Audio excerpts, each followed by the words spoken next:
ஒரு மனுஷன் ஜெயிக்கும் போது கைத்தட்ட ஒரு கூட்டமே இருக்கும். ஆனா அவனோட ஆரம்ப காலத்துல சுத்தி இருக்கிற எல்லாரும் அவன் கதை முடிஞ்சது, இனிமே அவனால எந்திரிக்க முடியாது அப்படின்னு பத்திரிகை விமர்சனங்கள் பலர் சொல்லும்போது விழுந்த இடத்துல இருந்தே வெறித்தனமா ஒருத்தர் எந்திரிச்சு வரான் பாருங்க.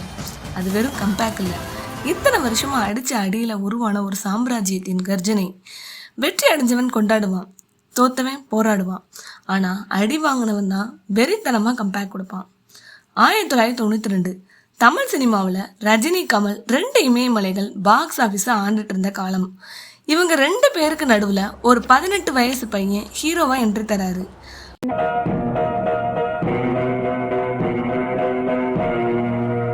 வாரிசு நடிகர் அப்படிங்கிற அடையாளம் ஒரு நுழைவு சீட்டா இருந்ததை தவிர அது வெற்றிக்கான பாதையை அமையல. ஆரம்பத்துல நடிப்பு வரல, நடனம் சரியில்லை, ஒரு ஹீரோவுக்கான மூஞ்சு லட்சணமே இல்லைன்னு பத்திரிகைகள் விஜயை மிக கொடூரமா விமர்சிச்சாங்க. அந்த இளம் வயசு பையனா இருக்கும்போதே அந்த நெகட்டிவ் கமெண்ட்கள் எதையுமே விஜய் தன் தலைக்கு ஏத்திக்கல.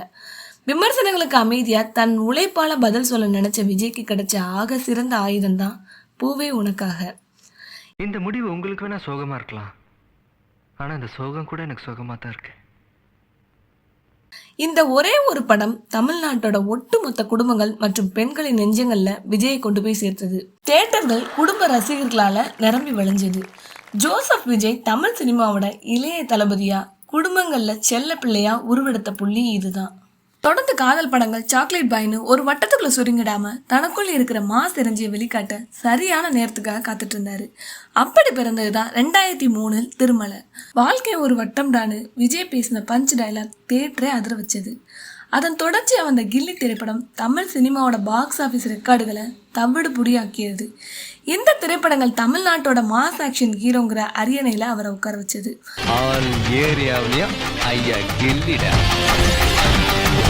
2007 வெளிவந்த போக்கிரி படம் தமிழ்நாட்டை அதிர வச்சது. பாக்ஸ் ஆஃபீஸ்ல விஜய் அசைக்க ஆள் இல்லைன்னு எல்லாரும் நினைச்ச தருணம் இது. அடுத்ததா ஒரு நெகட்டிவ் ரோல் பண்ணலான்னு வந்ததுதான் அழகிய தமிழ் மகன்.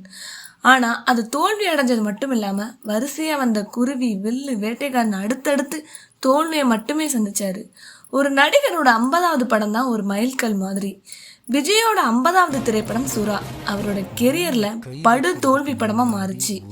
அது வரைக்கும் விஜயை தூக்கி வச்சு கொண்டாடின அதே திரையுலகமும் மீடியாக்களும் விஜயோட சகாப்தம் முடிஞ்சது, இனி அவரால் மீண்டு வர முடியாதுன்னு மரண சாசனம் எழுத ஆரம்பிச்சாங்க.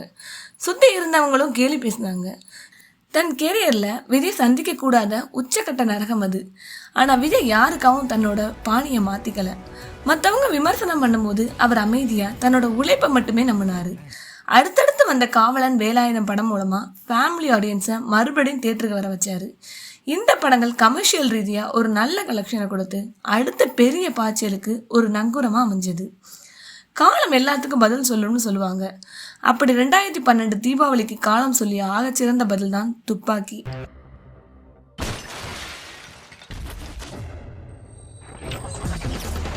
இயக்குனர் AR முருகதாஸ் கூட கைகோத்த விஜய் பழைய கரைபடிந்த மாஸ் இமேஜை உடச்சி எரிஞ்சிட்டு பக்கா ஸ்டைலிஷ் ஆர்மி ஆஃபீஸரா என்ட்ரி கொடுத்தாரு.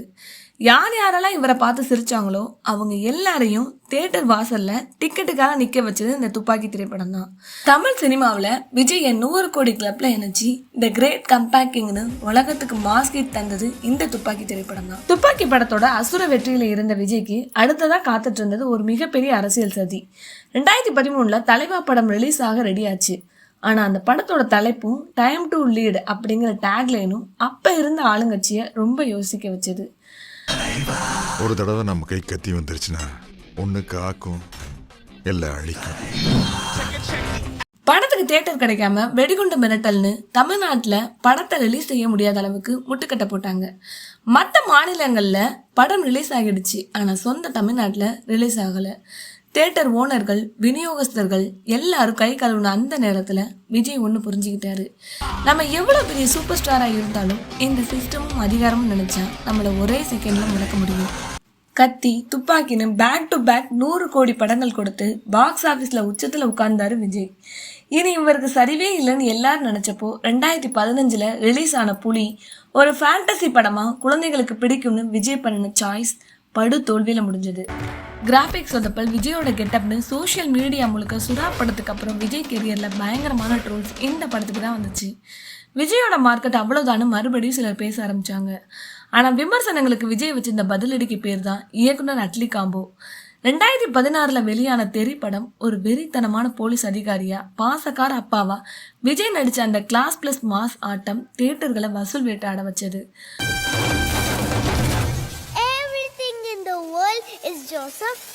அதோட முடிஞ்சதா 2017 தீபாவளிக்கு வெளிவந்த மெர்சல் திரைப்படம் விஜயோட 3 வித்தியாசமான ஸ்கிரீன் பிரசன்ஸ் தியேட்டரே அதிர வச்சது. அரசியல் ரீதியான பல சர்ச்சைகள் எதிர்ப்புகள் வந்தும் கூட அதையெல்லாம் மீறி மெர்சல் உலக அளவில் 250 கோடிக்கு மேல் வசூல் சாதனை செஞ்சிச்சு. விஜய் தமிழ் சினிமாவோட அசைக்க முடியாத பாக்ஸ் ஆஃபீஸ் கிங்கா மாஸ் கம்பேக் கொடுக்க வச்சது. விஜயோட லைஃப்ல அவருக்கு வர தோல்விகள் எல்லாமே தற்காலிகமானதுதான். புலி படம் தோத்தப்ப தேறி மெர்சல் மூலமா பாக்ஸ் ஆஃபீஸை அதிர வச்சாரு. 2022 பீஸ்ட் படத்தை நெட்டிசன்கள் ட்ரோல் பண்ணப்ப அடுத்த ஒரு வருஷத்துல லியோ மூலமா 600 கோடி அடிச்சு ஒட்டுமொத்த சவுத் இந்தியாவையும் வாயடைக்க வச்சாரு. ஒரு மாஸ் ஹீரோ கோடிக்கணக்கான ரசிகர்களை தாண்டி சிஸ்டத்தை எதிர்க்கும் போது தலைவனா மாற நினைக்கும் போது முதல்ல அட்டாக் செய்யப்படுறது அவரோட தனிப்பட்ட வாழ்க்கை தான். விஜய் கெரியர்ல த்ரிஷா இன்னும் சில நடிகைகளோட இணைச்சி ஏகப்பட்ட கிசுகிசுகள் சோசியல் மீடியாவில் பரப்பப்பட்டுச்சு. அவரோட 30 வருஷ குடும்ப வாழ்க்கை உடைய போகுதுன்னு யூடியூப் சேனல்கள் வியூஸ்க்காக கதறினாங்க. ஆனால் இந்த இடத்துல தான் விஜயோட அசைக்க முடியாத சைக்காலஜி இருக்கு. இந்த வதந்திகளுக்கு அவர் ஒரு நாளும் மைக்க பிடிச்சு விளக்கம் கொடுக்கல, கோர்ட்டுக்கு போகல, யாரையும் திட்டல. ஏன்னா சைக்காலஜிக்கலாக ஒரு விதி இருக்கு.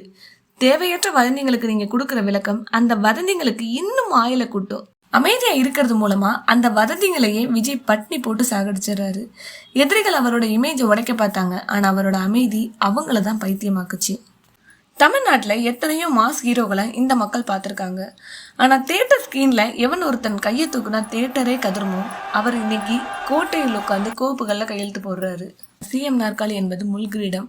நிர்வாகத்திறன், கொடுத்த வாக்குறுதிகளை நிறைவேற்றுறது, சீனியர் அரசியல்வாதிகளை எதிர்கொள்வதுன்னு விஜய்க்கு இருக்கிற சவால்கள் என்னென்ன? இப்போ அவரோட மனசில் பயம் இருக்கான்னு கேட்டால் கண்டிப்பாக ஒரு கால்குலேட்டர் ரிஸ்க் இருக்குது. ஆனால் அதை விட ஒரு பெரிய நம்பிக்கை ஒன்று இருக்குது. தமிழ்நாட்டு மக்கள் ஒரு மாற்று சக்தி எதிர்பார்க்குறாங்க. அந்த மாற்றத்துக்கான முகம் நாம் தான் அப்படிங்கிற சைக்காலஜி தெளிவு அவரோட ஒவ்வொரு மூளையும் தெரியுது. அவரோட முதல் சவால், அவர் எடுக்கிற சிறிய தவறான முடிவு கூட சினிமா தரமான முடிவுன்னு முத்திர குத்திடுவாங்க. அதனால அவர் ஒரு மாஸ் ஹீரோ, கமர்ஷியல் ஹீரோவா மக்கள் மனசுல இருக்கிற அந்த எண்ணத்தை உடைச்சி அவர் ஒரு மெச்சூர்டு நிர்வாகி அப்படிங்கிறத ஒவ்வொரு திட்டம் மூலமா நிரூபிக்கணும். அடுத்த சவால், அரசாங்க நிதி நெருக்கடிகளும் புதிய திட்டங்களுக்கு முட்டுக்கட்டை போடுற அதிகார வர்க்கம். விஜய் 2013 தலைவர் ரிலீஸ் அப்பவே பார்த்துட்டாரு. கடைசி சவால் 24 மணி நேர சோசியல் அட்டாக். சினிமாலேயே அத்தனை வதந்திகளையும் துரோகங்களையும் வீழ்ச்சிகளையும் தாங்கிட்டு வந்து கம்பேக் கிங்கா நின்ன மனுஷன் இவர்.